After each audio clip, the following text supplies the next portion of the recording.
नमस्कार दोस्तों, आपका स्वागत है आपके अपने YouTube channel Vidhi judicial academy में। मेरा नाम है Vijendra Verma and I am the director founder of the Vidhi judicial academy.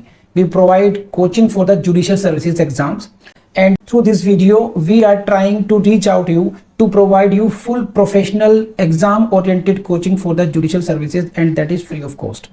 In classes में जो वीडियोस हम आपको प्रोवाइड करेंगे, we are going to provide you the entire foundation course including all the books, including all the details, whether it is required for the prelims or mains or for the guidance for the interview. Means in videos को आपने सिर्फ इतना करना है, sequence में देखना है, playlist को अच्छी तरीके से देखना है। सब्जेक्ट वाइज मिल जाएंगे आपको, CPC, constitution, contract, BNS, BNSS, इन सब की प्लेलिस्ट आपको सीक्वेंस में मिलेगी। इन प्लेलिस्ट को देख करके आपने you have to take the coaching from the scratch. First video से लेके लास्ट वीडियो तक आपने करना है। उन्हीं वीडियोस में आपको गाइड किया गया है कि किस तरीके से आप किसी को कोई सा particular provision, section, sub section उसको प्रीलिम्स के लिए पढ़ना है क्या, मेंस के लिए पढ़ना है क्या, और उसके किस तरीके से नोट्स करने चाहिए, कैसे आपको रिवीजन करना चाहिए। इन्हीं वीडियोस में डिटेल में गाइडेंस आपको मिलेगी। तो प्लीज आपसे ये रिक्वेस्ट है, आप ये ना समझें कि यूट्यूब में फ्री में दिया गया है तो फिर ऐसे ही होगा। ये वो प्रोफेशनल कोर्स है जिसके लिए हम लोग अच्छी खासी हाई फीस लेते आए हैं स्टूडेंट से, लेकिन एक टाइम आता है इंसान को समाज के लिए भी करना चाहिए, और उसी इंटेंशन के साथ में we are providing you the entire course free through the YouTube channel Vidhi judicial academy. तो प्लीज हर वीडियो की जो थंबनेल है उसको देख करके आपको आइडिया लग जाएगा कि इसका सब्जेक्ट क्या होने वाला है। कुछ टॉपिक्स ऐसे होते हैं जिनको एक लेक्चर में कवर नहीं किया सकता, तो उसमें लेक्चर नंबर 1, 2, 3 सीक्वेंस से मिलेगा। प्लीज उस तरीके से देख लीजिएगा, और नोट्स आपको अपडेटेड मिलेंगे, उसके लिए कहीं जाने की जरूरत नहीं है। नोट्स का जो लिंक मिलेगा आपको डिस्क्रिप्शन बॉक्स में मिल जाएगा आपको। And thank you very much, wish you all the best.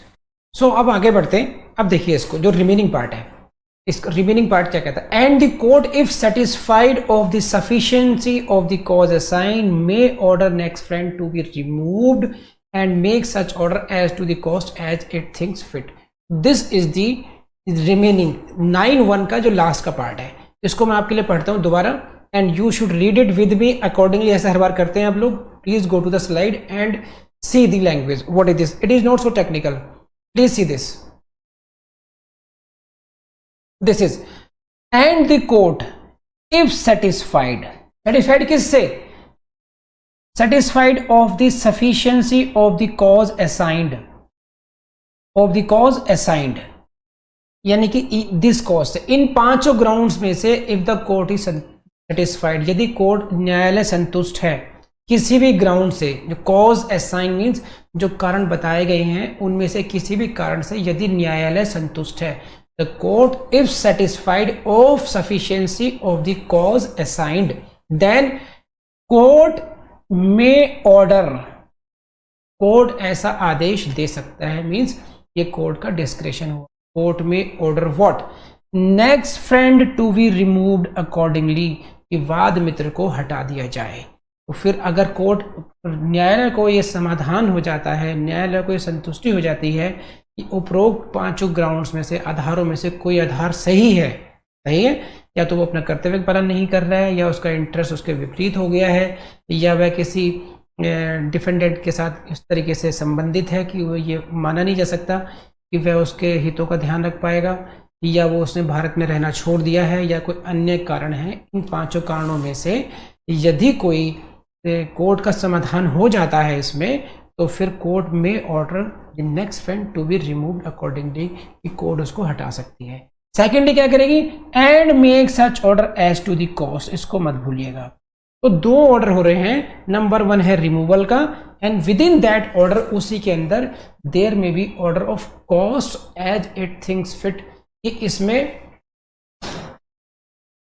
इसमें कॉस्ट किस तरीके से दी जाए, किस पर ऑर्डर किया जाए। तो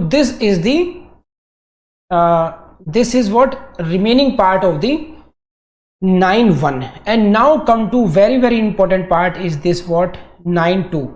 and this is again very important for you. You see this is again 9(2) is what I read it again for you. इसको समझ लीजिए। अभी 9(2) क्या है? चलिए पहले मैं से बैकग्राउंड देता हूं आपको। 9(2) को पढ़ाने से पहले आप इसकी बात समझिए, मेरी तरफ देखिए आप लोग। आप अब देखिए 9(2) की बैकग्राउंड क्या है। 9(2) एक सिचुएशन इस तरह की डील कर रहा है जहां पर दो व्यक्ति हैं अलग अलग। कौन है? Number one is A next friend, this is, you can see this is what he if one number one is this next friend, he is the next friend in the suit, next friend है और उसको appoint किया गया है court के द्वारा, court ने उसको अपॉइंट किया है सॉरी माइनर को प्रेजेंट करने के लिए, he is looking after the litigation of the minor as a plaintiff in this court. Now second person who is this, he is a guardian, second person is guardian who is appointed and declared by a competent authority in this behalf. समझ रहे हैं बात? तो these are the two different persons, this is the guardian. देखिए अब इसको background में ध्यान रखते हुए कि these are two person, two different persons, इनको आप समझिए। एंड नाउ ये जो दूसरा व्यक्ति जो गार्जियन है, he desires to be himself appointed in place of the next friend. ये गार्जियन साहब कहते हैं इन भाई साहब को हटाओ, please remove this next friend, I will see, I am the guardian of the minor, I will see the interest in the court now. समझे आप ये? So now guardian is desiring to be himself to be appointed as the next friend and he is wishing to that existing next friend जो है, जो अभी जो वर्तमान में जो वाद मित्र है उसको हम हटा दें, जो वर्तमान का जो वाद मित्र है उसको हटा करके उसकी जगह मुझे नेक्स्ट फ्रेंड वाद मित्र बनाया जाए। ऐसी इच्छा कौन रखते हैं? यजमान गार्जियन साहब रखते हैं। ये साहब हैं गार्जियन जिनको कि एक समर्थ प्राधिकारी के द्वारा उनको नियुक्त किया गया था as a guardian. Now please see the bare act language of 9(2). Now and for that purpose क्या करना होगा आपको? Please go to the slide. Slide क्यों दिखाता हूं आपको मैं? स्लाइड इसलिए दिखाता हूं ताकि आप फुल स्क्रीन पर आप उसको अच्छी तरीके से एक बार देख पाओ, ताकि आपको कोई कंफ्यूजन नहीं हो और you can read also your bare act as well and highlight कर पाए ढंग से। तो थोड़ा सिस्टम हम लोगों ने इंप्रूव किया है आपके लिए अभी। तो please go to this slide now. This is 9(2), where the next friend is not a guardian। देखिए where the next friend is not a guardian, it means guardian is number 2 person, next friend is number 1 person। next friend is not guardian, appointed or declared by an authority competent in this behalf। these are the two persons where the next friend is not a guardian appointed or declared by an authority competent in this behalf। second बात होगी। and an application is made by a guardian so appointed or declared who desires to be himself appointed in the place of the next friend। तो आपने ये बात समझी नहीं समझी आप ये? तो this is what, he is the next friend and he is not the guardian appointed or declared by competent authority। he is the next friend only for the case and he is the guardian second person, he is the guardian appointed or declared by an authority competent in this behalf and he desires to be himself appointed in the place of the next friend and therefore he moves an application and an application is moved by guardian so appointed. इस गार्जियन के द्वारा इस एक application move की जाती है। क्या करता है? ही डिजायर्स, ऐसी इच्छा रखता है। क्या इच्छा रखता है? To be himself appointed in the place of next friend, इन नेक्स्ट फ्रेंड के स्थान पर उसकी नियुक्ति हो जाए। तो ये एप्लीकेशन आ गई किसकी तरफ से? नेक्स्ट फ्रेंड की तरफ से आ गई, ये एक गार्जियन की तरफ से। तो अब आप समझ गए। अभी अब आपको मेरे ख्याल से ब्रेक लैंग्वेज पढ़ ली, अब तो मेरे ख्याल समझाने की जरूरत नहीं है आपको, इसको समझ लिया अच्छी तरीके से। तो now guardian wants himself to be appointed as the next friend. Now application has come before home, before the court. Court के सामने एप्लीकेशन आ गई। अब कोर्ट के सामने एप्लीकेशन आ गई, what are the choice of the court now? Court के पास क्या चॉइस है? कोर्ट के पास क्या चॉइस है? कोर्ट के पास चॉइस ये है, इधर court will reject the application और the court will accept the application. दो ही बातें हो सकती हैं, अलाउ करिए या रिजेक्ट कीजिए। एप्लीकेशन क्या है? Application is for my appointment in place of next friend. I should be appointed as the next friend in this case and what is the basis of my application? क्यों आप चाहते हैं ऐसा? जनाब मैं गार्जियन हूं। कौन से गार्जियन है आप? मैं वो गार्जियन हूं जिसको कॉम्पिटेंट अथॉरिटी ने इस बच्चे का गार्जियन नियुक्त किया है। जब मुझे गार्जियन नियुक्त किया गया तो ये नेक्स्ट फ्रेंड क्यों बनेगा? क्यों बनेगा नेक्स्ट फ्रेंड, ये बताइए आप। मैं बनूंगा, मेरी एप्लीकेशन 9.2 में एक्सेप्ट कर लीजिए आप। ये तो बात सही है भाई। अब कोर्ट क्या करेगी इस केस में? कोर्ट के लिए जो निर्देश हैं वो दिए गए हैं 9.2 में ही। ऐसे केसेस में कोर्ट क्या करेगी, तो please try to understand this. देखिए कोर्ट के पास क्या करेगी, एन एप्लीकेशन इज मेड, ठीक है, court it will remove it और does not remove it. Please see it for why this slide, please see this slide now. this is next friend who is not a guardian. This is the next friend, this is the guardian, he has made an application इसको to the court. Now the court will remove or does not remove. ये options है court के सामने, court will remove it और court will not remove it. अब उसके लिए क्या करना पड़ेगा? Now the next part of the बेरेक्ट language of the court क्या कर रही है? कोर्ट के लिए बेरेक्ट में क्या कहा गया? The court shall remove that next friend. This is the shall remove. Please see this phrase. This is what court shall remove this. तो समझे आप लोग? Please see this side now. Please see this side now. This is what court shall remove that next friend. किसकी बात चलेगी? Guardian की बात चलेगी। गार्जियन की बात मानी जाएगी। क्यों? क्योंकि वो ऑलरेडी अपॉइंटेड था एक कॉम्पिटेंट अथॉरिटी के द्वारा। कोर्ट को डायरेक्शन दी है सीपीसी ने, you remove the next friend the moment he applies for this. जैसे ही गार्जियन ऐसा एप्लीकेशन देता है कि नहीं नहीं मुझे नेक्स्ट फ्रेंड बनाइए, I shall be taking care of my child, he I am guardian and properly appointed और डिक्लेयर्ड टू बी गार्जियन, तो कोर्ट क्या है? Court shall remove that next friend. सही है। एंड आगे क्या? इस वाले पोर्शन को छोड़ दीजिए, आप आगे बढ़ता हूं। अब प्लीज अगेन मैं आपको लेके जाता हूं स्लाइड पर, आप फिलहाल स्लाइड देखिए। तो फर्स्ट वाली बात है ना कि आपने court shall remove that next friend, फिर क्या करेगी? And shall thereupon appoint the applicant to be next friend in his place upon such terms as to the cost. Please see the slide for a better view. Please see the slide. This is shall remove the next friend and shall thereupon appoint the applicant to be next friend.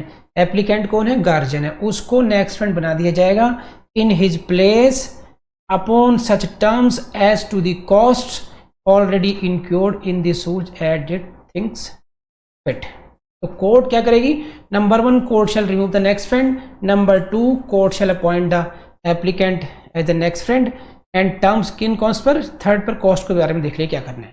लेकिन खास बात आप blue colour में देखिए, this is unless it considers for reasons to be recorded by it that guardian ought not to be appointed as the next.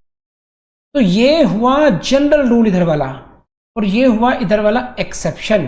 अब समझिए इसको क्या होगा। Please see towards me now, हम समझिए इस बात को। तो अब ये बेरेक्ट लैंग्वेज आ गई आपके, ये इसमें क्या बात निकल करके आ रही है? What is the general rule? General rule क्या हुआ? Court shall remove the next friend and appoint the applicant as the next friend and cost के बारे में ऑर्डर कर देगी कोर्ट। लेकिन अगर कोर्ट को ऐसा लगता है, unless it considers, जनरल है, लेकिन if the court considers what?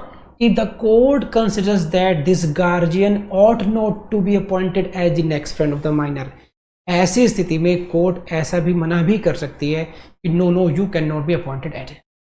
कैसे? मान लीजिए माइनर के नाना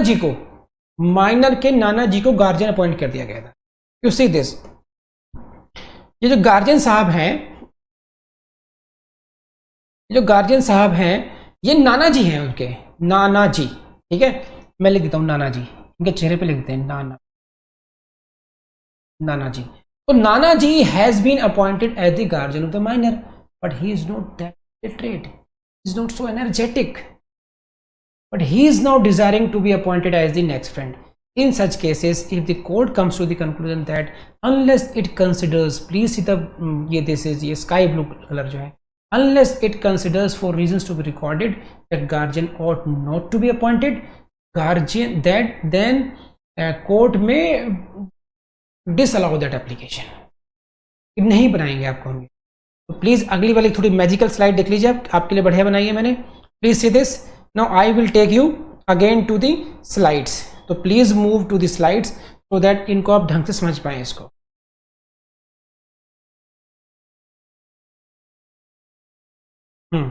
ये देखिए, दिस इज व्हाट गार्जियन, ठीक, he has moved an application, he has moved an application for removal of next friend. किसको दिए उसने? कोड को the application. what is his desire? he desires what? he desires to be himself appointed in place of the next friend. उसकी इच्छा है क्या है? तो उसने इच्छा कैसे व्यक्त की? अपनी एप्लीकेशन के थ्रू व्यक्त की. एप्लीकेशन किसके पास गई? कोड के पास गई. Now what the court will do? Court shall remove the next friend. जैसी एप्लीकेशन आएगी कोड की, court shall remove the next friend and appoint the applicant. Applicant कौन है? ये गार्जियन है. Guardian is the applicant. Guardian applicant को next friend बना दिया जाएगा. अब आगे देखिए क्या है इसको. ऐसे देखिए अभी again, this is the guardian, he has moved the code, got it? Now this was the general rule. Code shall remove the next friend. This is the general rule. Code shall remove the next friend and appoint the applicant to the next friend. ये तो हुआ general law. लेकिन if the code considers for reasons to be recorded by it that guardian ought not to be appointed as the next friend, then he shall not remove the next friend. ये जो line है ये ध्यान रखना. It is equally important. तो this is, please see towards me. तो in this case it is not necessary that in every case court will have to remove. Court, this is the general law. Court shall remove. Court shall remove the, but if the court considers it to be that he should not be removed, है ना, then only formality court will have to follow that for reasons to be recorded. Reasons to be recorded means कारण लिखने पड़ेंगे क्योंकि आप अपवाद में जा रहे हैं. अब कोर्ट किसे फॉलो कर रही है? अपवाद को फॉलो कर रही है. Court is going for the exception. Court is not following the rule. What is the rule? Court shall remove the next friend. But now court is opting what? No, guardian should not be appointed next friend in this case. तो application is disallowed. So therefore court will have to justify its order for not allowing the application. and इसीलिए उन्होंने लिखा है यहाँ पर for reasons to be recorded. अगर वो allow कर रहे हैं तो reasons लिखने की जरूरत नहीं है. अगर वो disallow करेंगे then they will have to record the reasons for that. So this is all about rule 9. मैंने बहुत अच्छी तरीके से समझाया है आपको. मैं आपको क्विक रिकवरी दे देता हूँ उसकी. देखिए इसको एक बार ढंग से समझ लीजिए क्या है. This was for what? removal of the next friend. rule 9 for the removal of next friend, and these were the 5 reasons, 5 grounds that on these 5 grounds a next friend can be removed. And then you have seen the second part. Then if the court is satisfied, then court removal order can be made, as well as there can be the provisions for the cost. And then we came to the 9(2). In that case there is a fight between the next friend and the guardian. Who is the guardian? The guardian is the who is appointed and declared by the proper authority. He is saying what? I should be appointed as the next friend. उसका क्या कहना है कि मुझे next friend बनाया जाए. Guardian का, संरक्षक का. कौन से संरक्षक है? जिसको एक सामर्थ्यवान प्राधिकारी के द्वारा नियुक्त किया गया था. अब कोर्ट क्या करेगा? कोर्ट ये करेगा, कोर्ट उसको या तो रिमूव कर देगा. पहली बात यह है, कोर्ट नेक्स्ट फ्रेंड को रिमूव करके उन संरक्षक महोदय को नेक्स्ट फ्रेंड बना देगा. नहीं तो यदि कोर्ट को ऐसा लगता है कि नहीं उसको नहीं बनाया जाना चाहिए, तो अपने कारणों को लिखते हुए न्यायालय उनके एप्लीकेशन को रद्द कर सकता है, डिसअलाउ कर सकता है. तो this is all about 9(2). Again I will say very technical, very important for you, for your mains as well as for your prelims. Now come to the rule 10. आपको अक्सर ऐसा लगता होगा लोग फेल क्यों होते हैं इतना. फिर तो देखिए वो जो फेल होते हैं उनसे जाके पूछो कि पढ़ने का तरीका क्या है. अगर आपने पढ़ने का वो तरीका अडॉप्ट किया जो इन वीडियोस में समझाया गया है, 101% आप ऑफिसर हो गए और मिनिमम टाइम में हो गए आप लोग. बस आपको कहीं और कोचिंग करने की जरूरत नहीं है. बिलीव मी, ना विधि जुडिशियल एकेडमी में भी नोट्स आपको एडमिशन लेने की जरूरत नहीं है. आप इन वीडियो से जज बन सकते हैं, इस बात को ध्यान रखिएगा. Just keep learning. एंड अगर हो सकता हो, बहुत दिक्कत नहीं हो, तो प्लीज लाइक भी कर दीजिए, कमेंट भी कर दीजिए और इन वीडियोस को शेयर भी कर दीजिए. हो सकता है आपके हाथ से किसका भला हो जाए. है कि नहीं है? Okay, bye bye and see you in the next video. Thank you.